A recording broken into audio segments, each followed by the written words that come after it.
문재인 대통령과 트럼프 대통령이 취임 후 5번째 전화통화를 갖고 북한이 도발할수록 더 강한 제재와 압박을 가하기로 의견을 모았습니다. 한미 정상은 이번 주 유엔 총회에서 다시 만납니다. 북한의 연이은 핵미사일 위협에 우리 군에서도 핵 잠수함 도입론이 급물살을 타고 있습니다. 전문가와 함께 남북의 잠수함 전력을 분석합니다. 강릉에서 화재 진압을 하던 소방관 2명이 무너진 지붕에 매몰돼 숨지는 사고가 발생했습니다. 물에 젖은 기어와 기둥이 무너지면서 진화 작업을 하고 있던 소방관들을 그대로 덮쳤습니다. 평소에도 붕괴 우려가 높았던 곳으로 확인됐습니다. 사립 유치원들이 결국 집단 휴업 계획을 공식 철회했습니다. 학부모들 전혀 생각도 안 하고 애들 생각도 없이 막판까지 이어진 혼란에 학부모들은 분통을 터뜨렸습니다. 시청자 여러분 안녕하십니까? 일요일 TV조선 종합뉴스 7 시작하겠습니다. 문재인 대통령이 트럼프 미국 대통령과 북미사일 도발 이틀 만에 다시 통화했습니다. 취임 후 5번째고 이달 들어서만 3번째입니다. 한미 정상은 북한에 대해서 더 강하고 실효적인 이 제재와 압박에 나서야 한다는 데 의견을 같이 했습니다. 자, 그런데 이번 양 정상 간 통화에서는요, 사전 조율이 아주 꼼꼼하게 이루어졌다는 이야기가 나옵니다. 무슨 이야기는 하고 무슨 이야기는 하지 말자 이런 겁니다. 그래서 우리 정부가 밝힌 대북 인도적 지원 문제 등에 대해서 양 정상이 전혀 이야기를 나누지 않았다는 설명이 나옵니다. 대북 군사적 대응이나 한미 FTA 문제 등이 논의됐는지에 대해선 공개하지 않았습니다. 오늘 종합뉴스 7은 유엔 총회를 앞두고 이루어진 두 정상 간 통화 내용으로 시작을 하겠습니다. 우리 시간 오늘 이루어진 두 정상 간 전화 통화는요, 이견을 감안을 해서 발표 문안까지 조율했습니다. 첫 소식 최지원 기자입니다. 문재인 대통령과 도널드 트럼프 미국 대통령은 오늘 25분간 통화를 갖고 대북 제재를 계속 이어가기로 했습니다. 유엔 안보리 결의 2375호를 포함한 안보리 결의들을 더욱 철저히 이행하는 것이 중요하다는 데 인식을 같이 하고, 여러 현안이 논의됐지만 구체적 내용은 공개하지 않았습니다. 양측은 논의할 의제도 통화 후 발표 내용도 사전 조율했습니다. 따라서 대북 인도적 지원 문제는 논의되지 않았습니다. 청와대 관계자는 양국 간 혼선이나 엇박자로 보일 우려가 있어 정의용 안보실장 요청으로 조율했다고 했습니다. 지난 4일 통화에선 무기 구매가 언급됐지만 당시 청와대 브리핑에는 빠졌습니다. 문 대통령은 21일 유엔 총회 연설에서 한반도 평화 구상인 베를린 선언의 큰 틀을 유지할 것으로 전해집니다. 청와대 핵심 관계자는 제재 국면이지만 대화로 해결한다는 목표에는 변함이 없다고 했습니다. 한미일 정상회담에서 미국과 일본이 대북 인도적 지원에 의의를 제기하고 군사 옵션을 거론할 경우 공조에 혼선이 생길 수 있다는 우려가 나옵니다. TV조선 최지원입니다.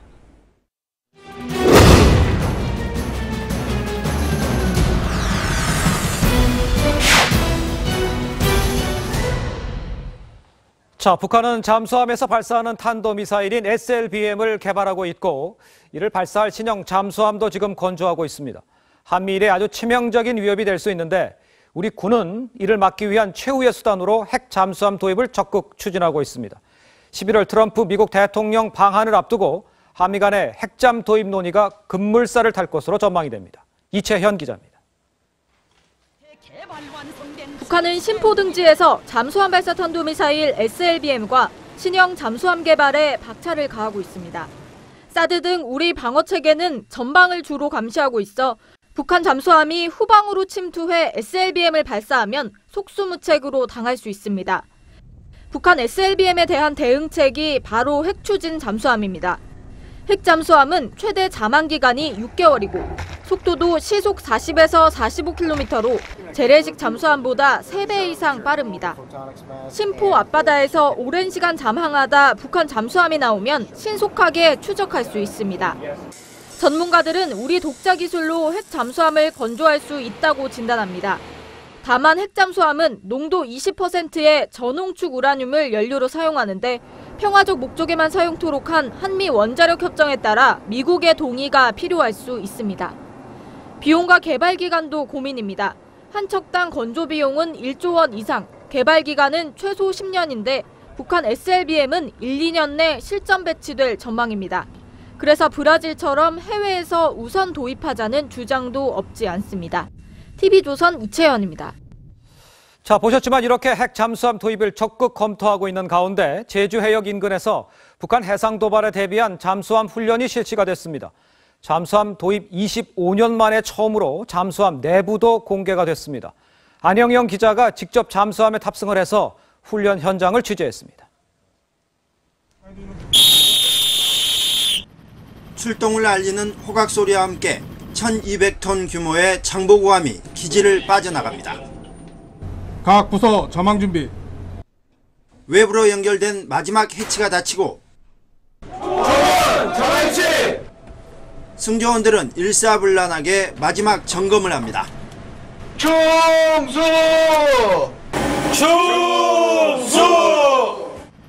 자망을 위해 뱃머리 빈 탱크에 물을 채우는 충수 작업이 끝나자 잠수함은 미끄러지듯 수심 10여 미터 아래로 몸을 숨깁니다. 전망경에 북한 수상함이 포착되고 비상!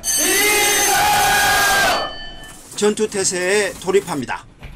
음탐사들이 음파 탐지기로 표적물의 위치를 확인합니다.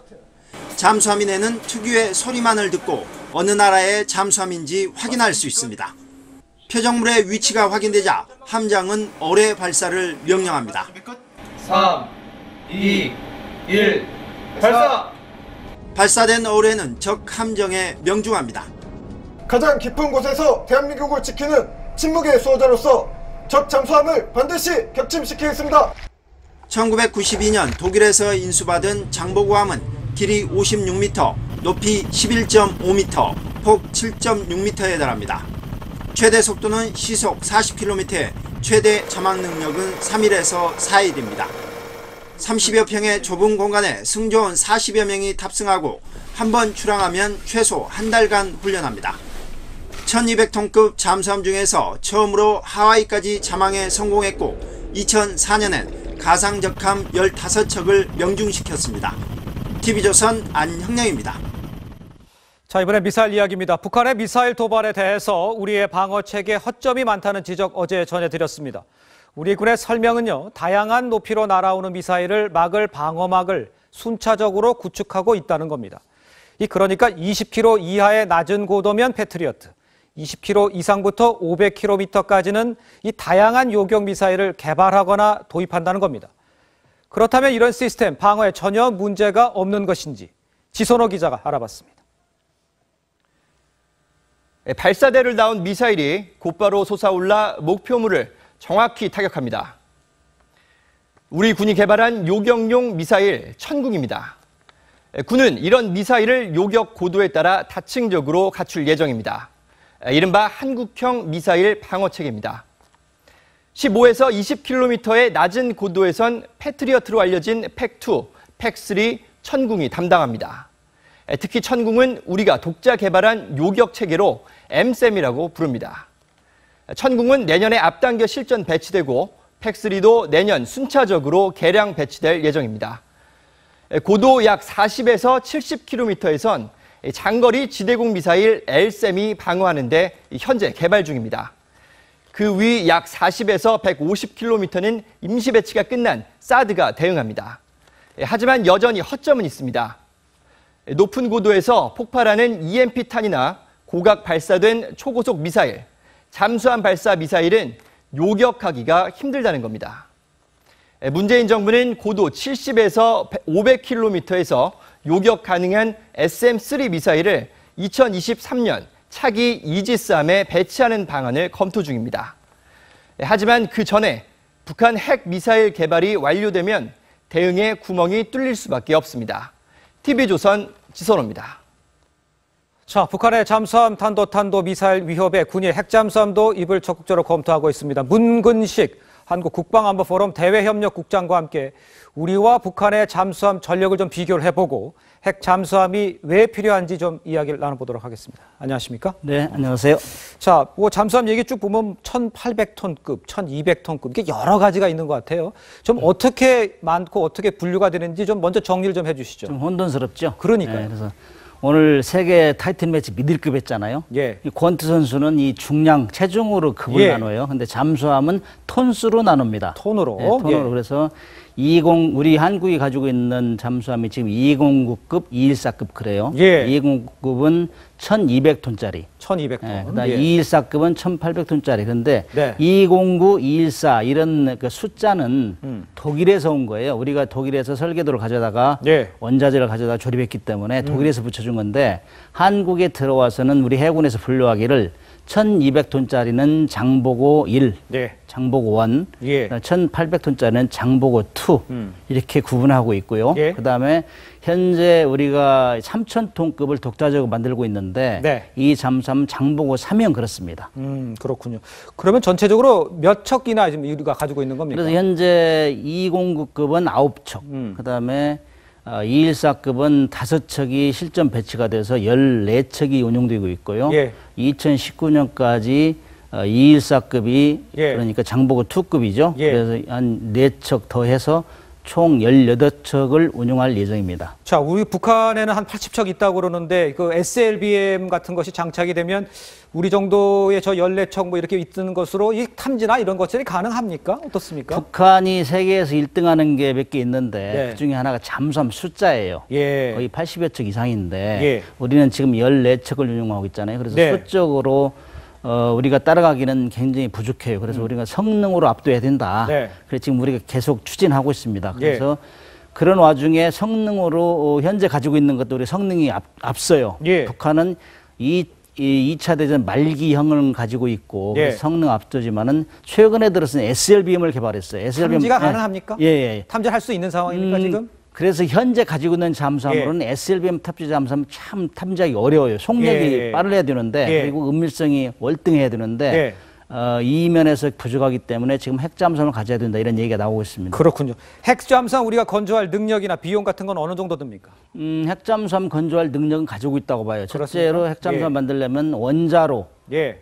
잠수함 들어가 원자로 만들 수 있는 기술이 있느냐. 예. 두 번째는 잠수함은 독자적으로 설계 건조할 수 있느냐 두 예. 가지인데 예. 우리가 지금 원자로는 우리가 소형을 만들어서 UAE나 예. 사우디 그다음에 요르단에 수출하고 있어요. 자, 그다음에 짧게 하나만 더 예, 여쭤볼게요. 한미 원자력 협정 문제가 이게 미국의 승인이 있어야 된다, 있을 수도 있다라고 리포트에서 얘기했는데 짧게 필요합니까? 어떻습니까? 우리가 협상을 하면 충분히 동의를 얻을 수 있다고 봅니다. 동의를 두 가지인데 우리가 예. 절대로 생무기는 만들지 안 하겠다. 예. 그러나 북한이 가지고 있는 SLBM을 억제할 수 있는 반드시 이런 수단이 필요하다. 여기에는 SLBM을 추적하려면 핵잠수함이 안 된다. 미국이 잘 알아요. 예. 그렇기 때문에 한미 양국 간의 안보를 위해서 우리가 예. 협상만 하면은 트럼프도 충분히 여기에서 양해를 할 것이다. 이렇게 보고 있습니다. 알겠습니다. 지금까지 문거식 한국 북방안보포럼 대외협력국장이었습니다. 고맙습니다. 네, 감사합니다.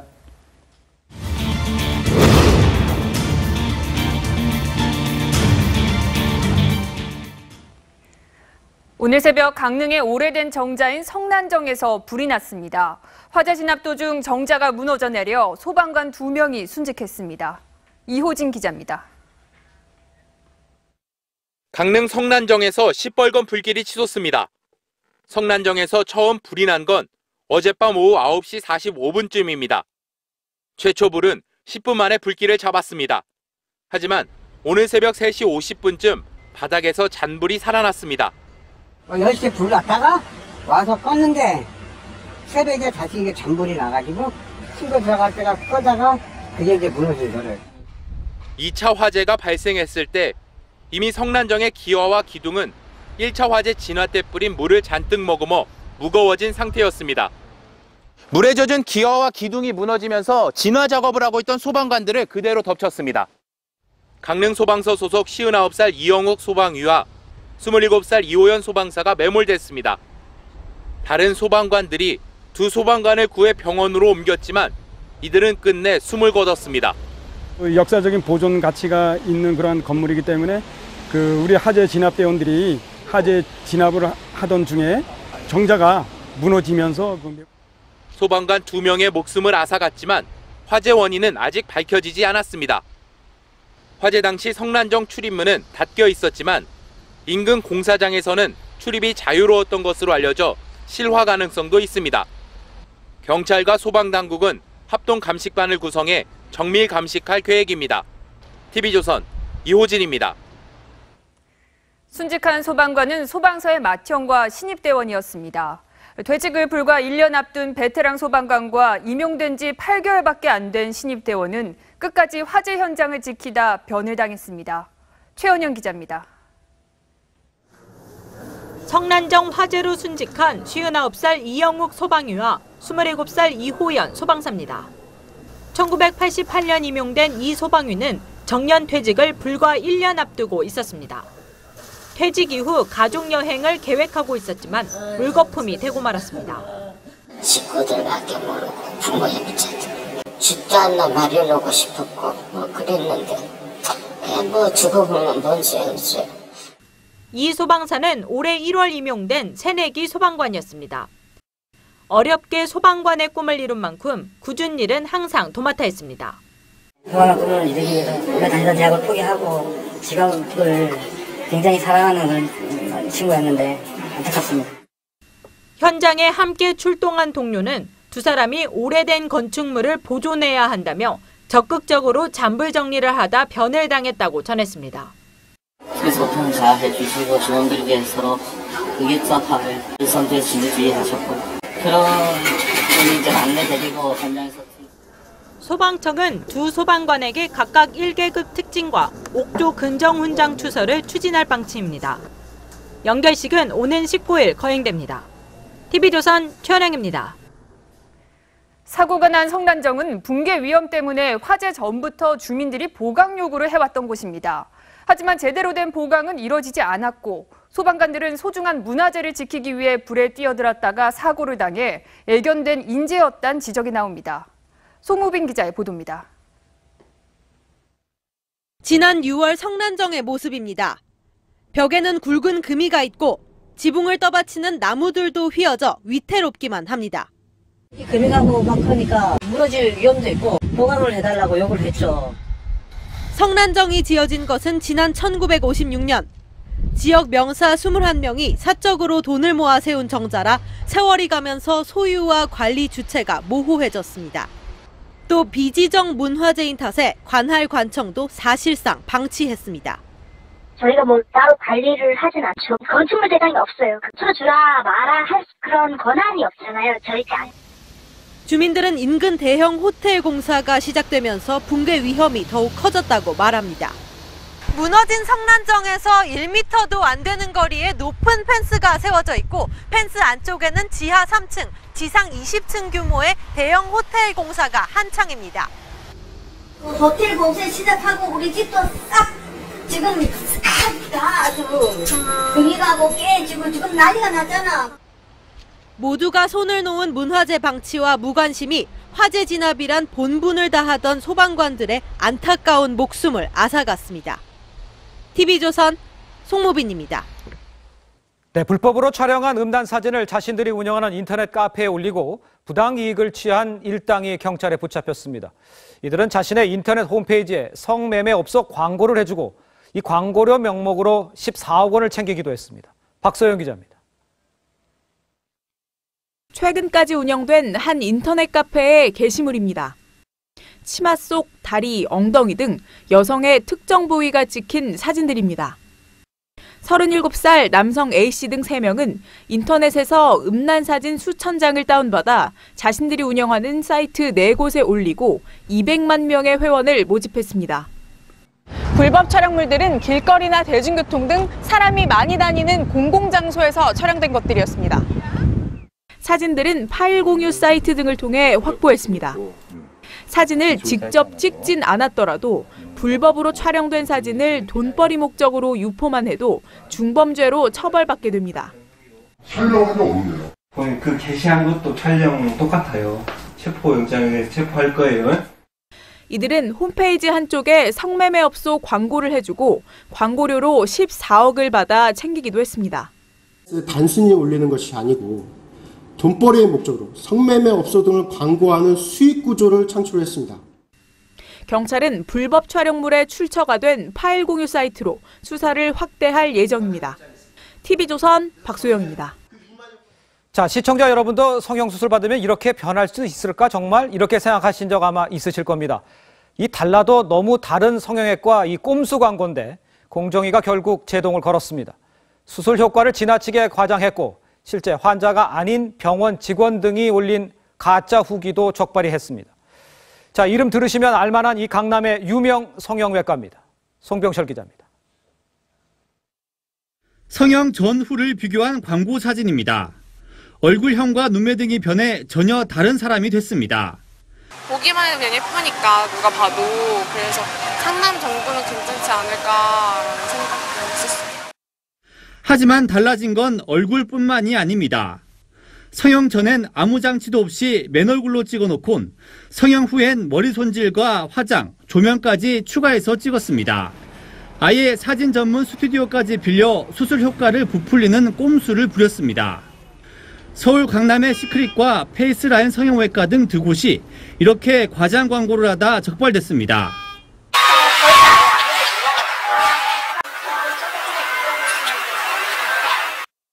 또 강남의 오페라와 팝, 신데렐라 등 성형외과와 치과 등은 인터넷에 가짜 후기를 올렸습니다. 광고 대행사나 병원 직원이 실제 환자인 척 치료나 상담 후기를 인터넷 카페나 블로그에 작성했습니다. 마치 일반 소비자가 자신의 수술 후기 등을 블로그에 게재한 것처럼 소비자를 기만하였습니다. 공정위는 적발된 성형외과와 치과 등 병원 9곳에 과징금 1억 원을 부과하고 시정명령을 내렸습니다. TV조선 송병철입니다. 네, 50대 남성이 낫으로 시민을 위협하며 돈을 요구하다 경찰에 붙잡혔습니다. 이렇게 시민을 위협하는 장면 CCTV에 그대로 잡혔습니다. 이심철 기자입니다. 남성이 휴대전화 매장에서 직원과 이야기를 주고받습니다. 그러더니 가슴 쪽으로 손을 가져갑니다. 품에 있던 무언가를 꺼내 보입니다. 남성은 매장 직원과 밖으로 나와 이야기를 하면서도 계속 왼쪽 가슴을 만집니다. 남성의 품에는 낫이 들어있었습니다. 어제 오후 8시쯤 51살 A씨가 휴대전화 매장에서 36살 B씨에게 돈을 요구했습니다. B씨가 거부하자 A씨는 품 안의 낫을 보여주며 위협했습니다. 신고를 받고 출동한 경찰이 현장에서 A씨를 붙잡았습니다. A씨는 행궁동 거리에서 지나던 시민에게도 낫으로 위협하며 현금을 요구한 것으로 드러났습니다. 가짜로를 보여주더래요. 하나만 주세요 그러고 계속 구걸을 하더래요. 벌초한다고 그걸 사가지고 가지고 다녔다는데 그거는 좀 신빙성이 없는 것 같습니다. A씨가 낫을 휘두르지는 않아 다친 사람은 없었습니다. 경찰은 A씨에 대해 특수공갈 미수 혐의로 구속영장을 신청했습니다. TV조선 이심철입니다. 네, 추석을 앞두고 벌초나 성묘하시는 분들 이 말벌의 공격을 특히 조심하셔야겠습니다. 요즘이요 독성이 가장 강하다고 합니다. 말벌의 공격을 피할 수 있는 방법 이일주 기자가 알려드립니다. 풀숲을 걷는 사람의 다리 부위로 장수 말벌떼가 날아듭니다. 걷는 진동에 반응한 장수 말벌들이 땅속 벌집에서 가까운 다리 부위를 집중 공격하는 겁니다. 나뭇가지 등 높은 곳에 집을 짓는 일반 말벌들이 머리부터 공격하는 것과는 대조적입니다. 장수 말벌은 말벌 가운데 덩치가 가장 큽니다. 8, 9월이면 꿀벌의 40배에 이를 만큼 독성이 강해집니다. 산소 옆에 벌떼가 있었는데 거기에서 나와가지고 여기 한방 소였는데 이만큼 부어갖고 병원에 가서 주사 맞고 그랬어요. 국립공원 관리공단 실험 결과 장수 말벌도 일반 말벌과 같이 어두운 색깔의 강한 공격성을 갖고 있는 것으로 나타났습니다. 곰이나 오소리 등 천적과 비슷한 색깔이기 때문입니다. 밝은 계열의 옷을 착용하시고 말벌의 공격을 받았을 경우에는 현장에서 큰 제스처를 취하지 마시고 그 자리를 신속하게 벗어나시는 게 안전합니다. 건강보험 심사평가원에 따르면 지난해까지 최근 5년 동안 벌에 쏘여 병원에서 진료받은 환자는 연평균 12,000여 명에 이릅니다. TV조선 이일주입니다.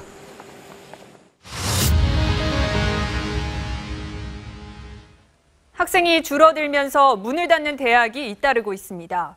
불가피한 현상이지만 사후 관리가 부실합니다. 흉가처럼 변해버린 폐교대학을 장용욱 기자가 찾아가 봤습니다. 전남 강진의 성화대학. 2012년 회계부정으로 폐교된 뒤 5년 넘게 방치됐습니다. 캠퍼스 게시판은 텅 비었고 주변엔 난잡하게 자란 잡초만 가득합니다. 강의동 외벽엔 금이 쫙 갔습니다. 한때 항공계열로 특화됐던 이 학교는 이렇게 여객기도 전시했었지만 이제는 녹이 쓴 고철로 남아 있습니다. 의식점이 10군데 이상 없어졌어. 당구장은 5군데인데 지금 1군데. 한 동네가 한 300호 됐는데 지금은 다 이사 가버리고 많이 없어졌어요. 전북 김제 벽성대학도 2014년 폐교된 후 마을의 흉물이 됐습니다. 이 학교는 학위 장사를 하다 3년 전 폐교된 이후 방치돼 이렇게 캠퍼스 곳곳에 잡초만 무성합니다. 방치된 건물에 각종 쓰레기와 죽은 동물의 사체까지 보입니다. 그전에는 그래도 우리가 운동한다고 이렇게 한 바퀴씩 돌았어요. 지금은 너무 음침해서 무서워서 못 돌아요. 지금까지 폐교된 대학은 전국에 12곳. 하지만 대부분 재단이 내세운 청산인이 부지 매각에 소극적입니다. 청산인이 있어서 청산인이 그 매각이나 이런 거 진행은 할 텐데 아직 그런 게 이루어지지 않았기 때문에. 학교는 없어졌지만 옛 재단의 재산은 남기려다 흉가 같은 폐교만 남았습니다. TV조선 장용욱입니다. 학교가 흉가로 변하는 동안 폐교 교수들은 생활고에 시달립니다. 하지만 재단 측은 청산 절차를 내세워 밀린 임금조차 주지 않는 경우가 많습니다. 윤우리 기자가 취재했습니다. 네, 팀장님. 네, 알겠습니다. 그럼 그리 가도록 하겠습니다. 탁송 업무를 하는 장모 씨. 5년 전만 해도 항공운항과의 교수였지만 지금은 한 달에 200만 원을 손에 쥐기 어렵습니다. 바뀌어버리니까 지금은 거의 연락도 못하고 살아요. 이거 하기 전에 대리도 했었거든요. 2011년 대학구조개혁위원회 발족 이후 폐교된 5개 교회 교수는 모두 156명, 모두 비슷한 실정입니다. 폐교대학 교원들은 이제 학교를 말아먹은 장본인들이다라는 그런 인식이 팽배해지면서 운동 생활을 하고 있습니다. 내년 2월 폐교 가능성이 높은 이곳 서남대학교 교수 150여 명 역시 당장 5개월의 앞이 걱정입니다. 학교 재단은 청산 절차가 끝나지 않았다는 이유로 교수들에게 밀린 임금도 주지 않습니다. 저희들이 재단 청산 절차를 거친 다음에 청산 절차를 거친 다음에 저희들이 밀린 월급을 받을 수 있겠지만 제가 다른 폐교된 대학에 있는 교수님들할지 보면 그게 대부분 받기 힘들거든요.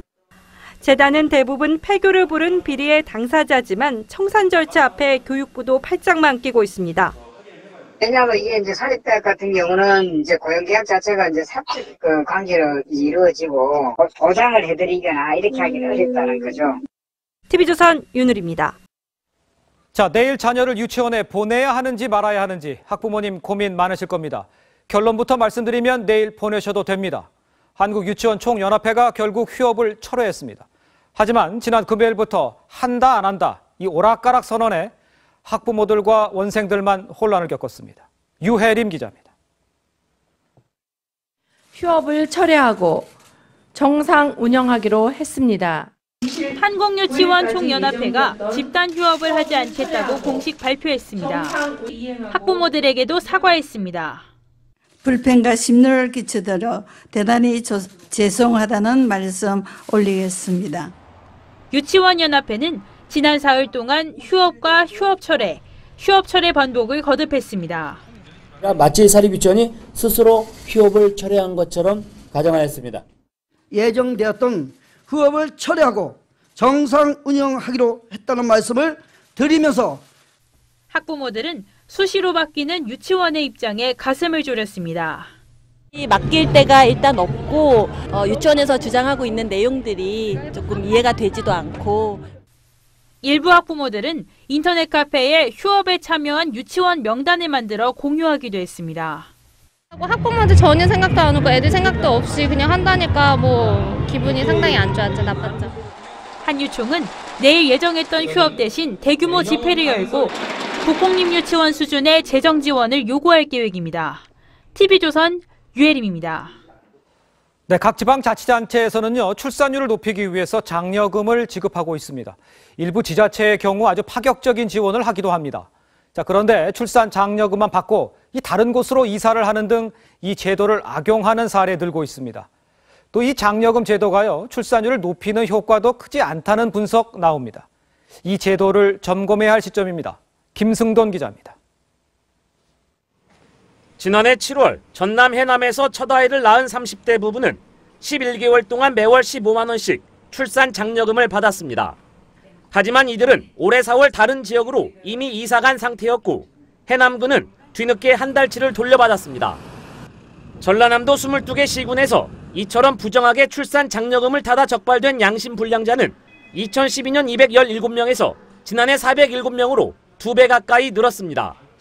일본격으로 술 마시는 분이 있어. 가서 보면은 당기시는 사람이 있기도 하고 다른 사람들하고 전화를 해보면 참 무지막지한 여부를 하면서 출산 장려금 자체가 출산율에 별다른 영향을 주지 못한다는 분석 결과도 있습니다. 자치단체 대부분이 첫째, 둘째보다 셋째 출산에 많은 돈을 지원하기 때문입니다. 전국은 1.17로 지금 작년 그 결과가 나왔습니다. 그래서 지금 1명 아니면 2명도 채 안 낳는 상황인데 지금 출산 장려금은 셋째 이상으로만 제공을 하고 있어서 그래서 이 효과성을 굉장히 보기가 어렵다라고 생각합니다. 일부 자치단체는 5째 이상 1,000만 원의 출산 장려금을 내걸었지만 실제 지원 사례가 없는 등 생색내기에 그치고 있습니다. TV조선 김승돈입니다. 지난 살충제 달걀 파동 당시 문매를 맞은 식약처가 또 논란입니다. 이번엔 식약처 직원들이 근무 시간을 이용해 외부 강의를 하고 강의료 수입을 올린 것으로 확인됐습니다. 살충제 달걀 사태 등의 원인으로 지적된 구멍투성이 방역에 그럴 만한 이유가 있었습니다. 정수양 기자의 보도입니다. 식품의약품안전처 공무원들이 최근 5년간 진행한 외부 강의는 약 6,100여 건에 달합니다. 문제는 외부 강의가 평일 근무 시간에 집중됐다는 점입니다. 지난해 진행된 외부 강의 중 평일에 진행된 강의만 96%, 올해 진행된 외부 강의도 마찬가지입니다. 외부 강의가 주로 평일 업무 시간에 집중되면서 업무 공백으로 이어질 수 있다는 지적이 나옵니다. 문제가 된 식약처 직원들의 원칙을 무시한 용돈벌이 외부 강연은 본연의 업무에 지장을 주고 공식 기강을 흐트리는 주범이므로 마땅히 근절되어야 합니다. 겸직 신청서를 허위로 작성하는 경우도 있었습니다. 한 보건연구관은 겸직 허가 신청서에 강의는 근무 시간 외에 진행돼 근무에 영향을 미치지 않는다고 적었지만 실제 강의는 평일에 진행된 것으로 확인됐습니다. 지난 5년간 식약처 직원들이 외부 강의로 번 수입만 약 13억 7천만 원입니다. 1,000만 원 이상의 소득을 얻은 직원도 7명에 달합니다. 한 기술서기관은 2013년부터 2년간 160회 외부 강의를 진행하고 약 6,900만 원을 받아 징계를 받기도 했습니다. 식약처 공무원의 무분별한 외부 강의를 감독할 시스템이 필요하다는 지적이 나옵니다. TV조선 정수양입니다. 인체 유해물질이 검출돼 논란이 됐던 릴리안 생리대 기억하실 겁니다. 제조사인 깨끗한 나라는 전량 환불 방침을 밝혔는데요. 환불 과정이 오히려 소비자들의 화를 돋구고 있다고 합니다. 어떤 내용인지 소비자의 눈에서 들여다봤습니다. 릴리안 생리대를 구매한 이윤정 씨. 환불 결정 소식을 접한 뒤 수차례 통화를 시도했지만 연결이 쉽지 않았습니다. 개인정보, 계좌번호, 구입정보, 환불 제품 정보, 반송 정보 등을 일일이 입력해 환불을 신청했지만 감감무소식입니다. 일주일 정도? 그런데 언제 오겠다는 문자도 없고 연락도 없고. 환불이 낱개 기준이라 개봉한 제품이라면 남은 개수만큼만 가능합니다. 환불 단가 역시 불만을 사고 있습니다. 유사한 제품을 기준으로 살펴보면 환불 단가와 구입 가격이 최대 2.5배까지 차이가 납니다. 지난해 가습기 살균제 성분이 검출돼 환불을 해줬던 치약 제품의 경우 쓰던 치약을 가까운 마트에 들고 가기만 해도 전액 환불이 가능했습니다. 환불 가격을 정할 때 온라인 공식몰 정상가 기준으로 지금 책정을 하게 된 상황입니다. 제품에 하자가 있어가지고 지금 환불을 진행한 게 아니고 소비자분들이 그래도 불안을 하신다고. 유해성 여부 결론이 나지 않았지만 여론 무마 차원에서 환불을 하고 있다는 식입니다. 전문가들은 업체 측의 문제 인식이나 태도가 안일하다고 지적합니다. 사전적 예방 조치에 따라서 유해 물질이 검출됐다는 사실이 이미 확인된 것이기 때문에 법적인 문제를 지적하기도 합니다. 제품안전기본법을 보면 위해를 끼칠 우려만 있더라도 수거의 의무가 있다고 명시하고 있습니다. 생리대 방출 물질 검출 시험에서 마찬가지로 유해 물질이 나온 유한킴벌리, P&G 등 다른 업체들 역시 식약처의 전수조사 결과 발표 전까진 무대응 방침입니다. 매끄럽지 않은 환불과 유해 물질이 검출되고도 수거엔 미적되는 배짱에 소비자들이 뿔났습니다.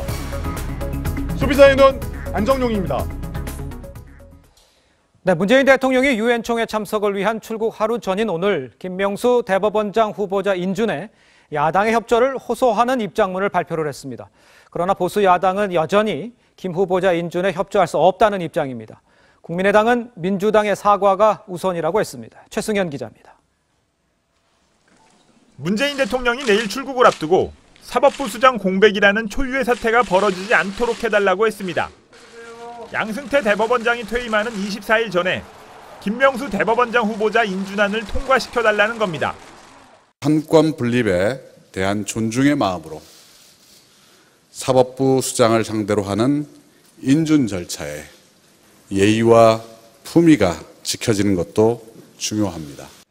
야당을 향해 각 정당의 이해관계로 미룰 문제가 아니라고 지적하면서 세 차례나 발걸음이 무겁다고 강조했습니다. 그동안 국회와의 원활한 소통을 위해 노력했지만 부족했던 것 같아 발걸음이 더 무겁습니다. 그러나 야당은 지명 철회를 요구했습니다. 이제라도 겸허한 제소로 타할 만한 김명수 후보자 지명을 철회할 것을 부탁드립니다. 청와대는 민주당 추미애 대표의 막말 사과 버티기로 한 걸음도 나가지 못하고 있음을 모른 척하지 말아야 한다. 야당에선 청와대가 박성진 전 중소벤처기업부 장관 후보자 사퇴 문제를 김 후보자 인준과 연계시키려 했다는 지적도 나옵니다. 박 후보자가 지난 13일 청와대 측에 자진 사퇴 의사를 전달했는데 이를 이틀간 보류했다는 겁니다. TV조선 최승현입니다. 네, 과거 권위주의 정부 시절에 시국 사건 피해자들이 무죄 판결을 받을 수 있도록 직접 검찰이 재심을 청구합니다. 그러니까 스스로 과거 잘못을 인정을 하면서 개혁하겠다, 이런 의지의 표명이란 해석이 나옵니다. 최우정 기자입니다.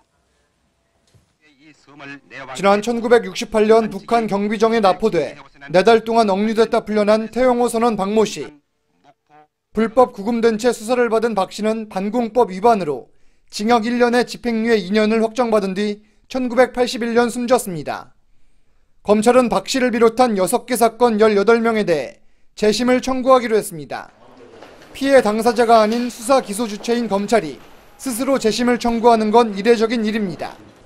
과거 잘못을 인정하면서 검찰 내부 개혁에도 속도를 내려는 뜻으로 해석됩니다. 앞서 문무일 검찰총장도 과거 일부 시국 사건에 대해 공식 사과한 바 있습니다. 권위주의 정부 시절 일부 시국 사건 등에서 적법 절차 준수와 인권 보장의 책무를 다하지 못한 점에 대해 검찰은 죄가 없음을 입증하기 위한 재심인 만큼 무죄를 구형할 방침입니다. TV조선 최우정입니다. 네, 북한의 6차 핵실험으로 한반도 긴장이 최고조에 다다르면서 탈북민 규모도 줄어든 것으로 파악됐습니다. 하지만 외교관, 당 간부 등 북고위층의 탈북은 최근 늘어나는 추세입니다. 최수영 기자입니다. 통일부는 올해 들어 북한 노동당 간부, 외교관, 대학 교수 등 이른바 엘리트층 탈북이 이어지고 있다고 밝혔습니다. 통일부가 국회에 제출한 자료에 따르면 당 간부, 군인, 전문직 등 북고위층의 탈북 비중은 올 들어 작년에 비해 2배가량 증가했습니다. 저 말고 지금 현재 공개되지 않고 최근에 온 외교관들이 상당히 많습니다. 예. 또 유럽에서 지금 행을 기다리고 있는 분들도 많습니다. 태영호 전 공사 탈북 이후 북한 엘리트층의 동요 현상이 반영된 것 아니냐는 관측이 나옵니다. 생활도 안정됐을 법한 분들이 이렇게 탈북이 늘고 있는 것은 역시 체제에 대한 불안과 우리 남쪽 사회에 대한 기대, 희망, 동경 때문이라고. 북핵 긴장이 고조되고 북한과 중국의 국경 통제와 단속이 강화되면서 탈북민 수는 줄었습니다. 올 들어 8월까지 국내에 입국한 탈북민은 780명으로 지난해 같은 기간에 비해 12.7% 줄었습니다. 중국 정부는 최근 국경에 탈북민에 도움을 주거나 고용하면 엄벌한다는 표지판을 내걸었습니다. TV조선 최수영입니다. 네, 오늘 하루 놓치면 아쉬운 더하기 뉴스 시간입니다. 정치부 박지호 기자 나와 있습니다. 안녕하세요. 안녕하세요. 네, 반갑습니다. 더하기 뉴스 첫 번째 키워드부터 보겠습니다. 윤희상 추모 문재인 대통령인데 무슨 내용입니까?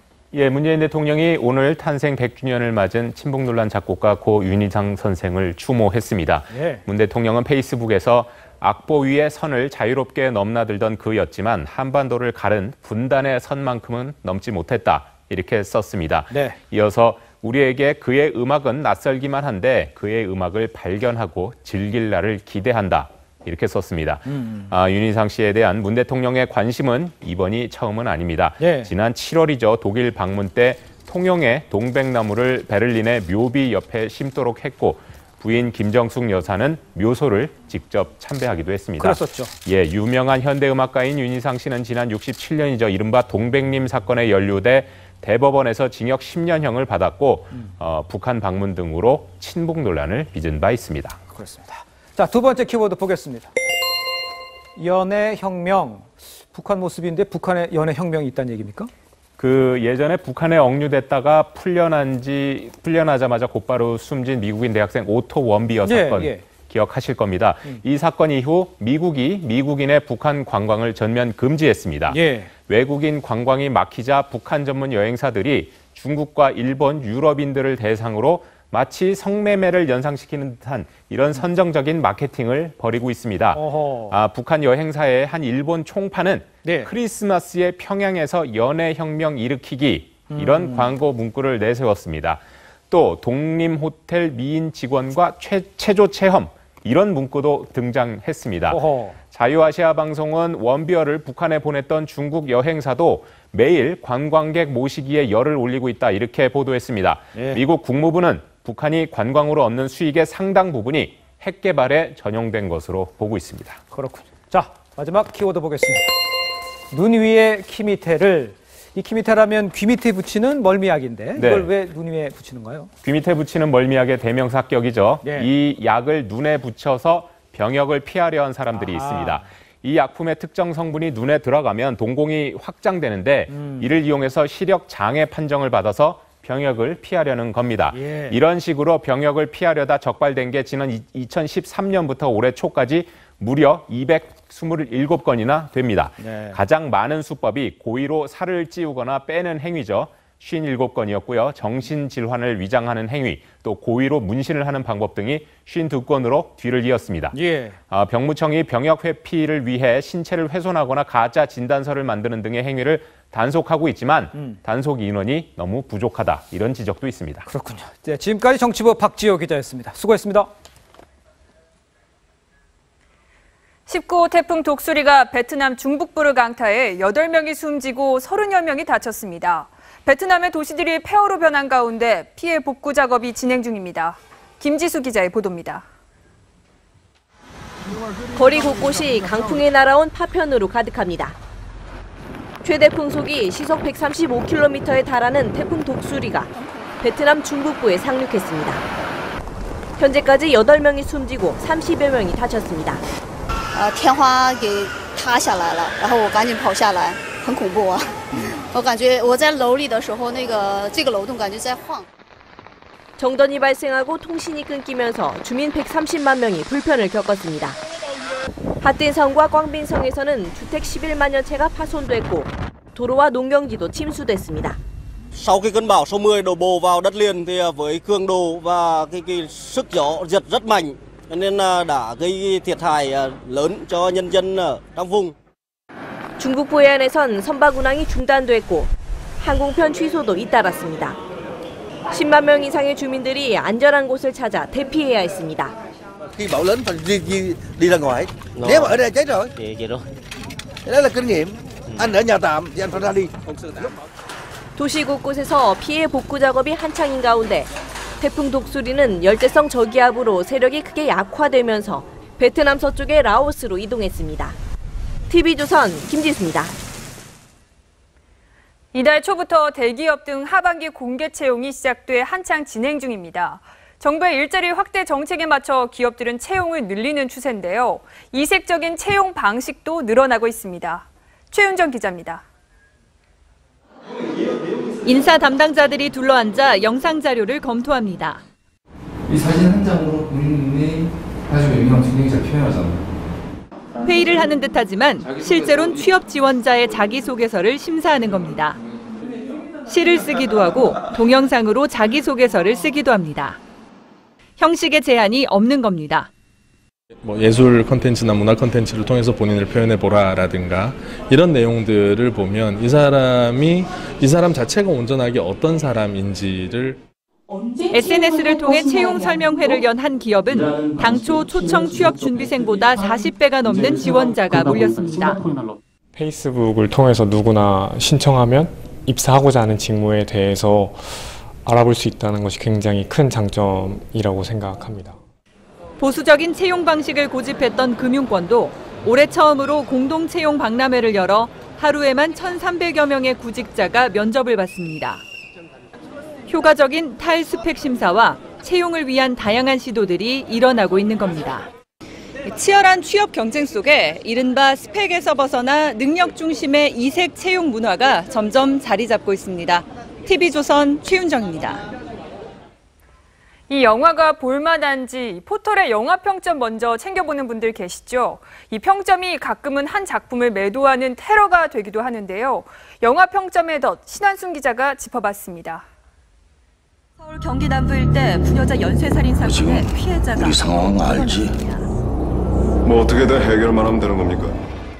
연쇄살인 사건 용의자인 북한 고위 관료 아들을 두고 국정원과 경찰의 줄다리기가 영화의 주된 줄거리입니다.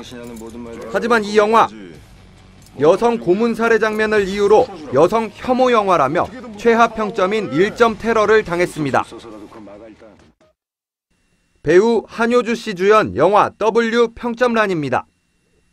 동생 때문에 1점 드립니다. 동생을 설득해 구속시켜라.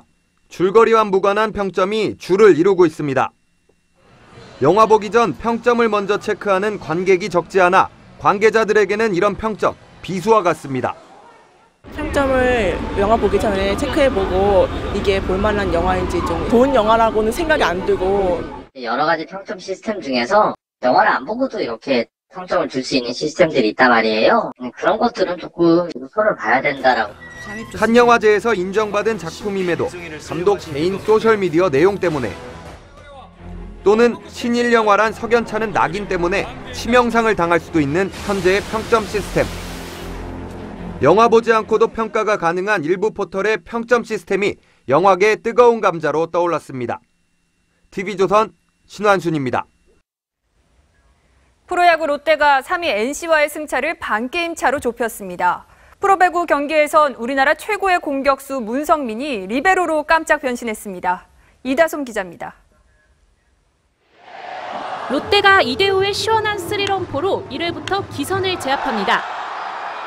4회에는 황진수의 벼락 같은 3런 홈런도 터집니다. 프로 데뷔 10년 만에 첫 홈런입니다. 롯데는 6회에 5점을 내줘 한 점 차로 쫓기기도 했지만 8회 강민호의 안타 등으로 석점을 추가하고 9대5로 승리해 3연승에 성공했습니다. 이로써 롯데는 시즌 75승으로 역대 구단 최다승 타이 기록을 작성했습니다. 롯데는 넥센을 6대14로 대패한 3위 MC와의 승차도 반게임 차로 좁혔습니다.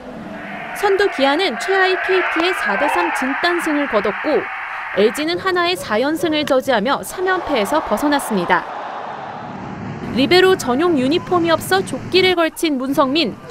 첫 리베로 출전은 어색했지만 열정은 여전했습니다. 우리나라 최고의 공격수 문성민의 수비 실전 훈련을 위한 현대캐피탈 최태훈 감독의 깜짝 기용이었습니다. 현대캐피탈은 KB손해보험에 0대3으로 완패했습니다. LPGA 투어 에비앙 챔피언십에선 박성현과 김인경이 중간 합계 6언더파로 선두 모리아 주타누칸의 세타 뒤진 공동 4위를 달리고 있습니다. 이번 대회에서 한국 선수가 우승한다면 LPGA 사상 처음으로 한국가가 메이저 4개 대회를 석권하는 대기록이 완성됩니다. TV조선 이다솜입니다.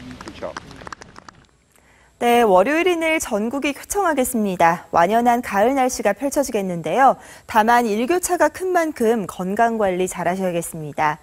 내일 고기압의 영향권에서 전국이 맑겠습니다. 다만 영남 해안 지역의 경우는 오전까지 바람이 조금 강하게 불겠습니다. 아침 기온은 대부분 15도 안팎으로 오늘보다 조금 낮겠습니다. 한낮에는 기온이 크게 올라가면서 일교차가 무척 크게 벌어지겠습니다. 동해와 남해상에는 풍랑주의보가 계속되는 가운데 물결이 매우 거세게 일겠습니다. 모레는 곳곳에 비 예보가 나와 있고요. 이후로는 대체로 맑은 가운데 가을이 한층 더 깊어지겠습니다. 날씨였습니다. 네, 박성진 중소벤처기업부 장관 후보자 사퇴로 문재인 정부 들어서 차관급 이상 후보자 7명이 낙마를 했습니다. 여기에 자질 논란이 계속되는 장관, 또 교체 요구가 빗발쳐도 꿈쩍 않고 있는 행정관도 있습니다. 청와대는 인사 시스템을 철저히 점검하고 책임질 사람은 책임을 지도록 해야 합니다. 정부 출범 4개월이 넘도록 내각을 제대로 구성 못한 현 상황을 위중하게 봐야 합니다. 이상으로 일요일 주말 종합뉴스 7 마칩니다. 네, 저희는 토요일에 다시 찾아뵙겠습니다. 시청해주신 여러분 고맙습니다.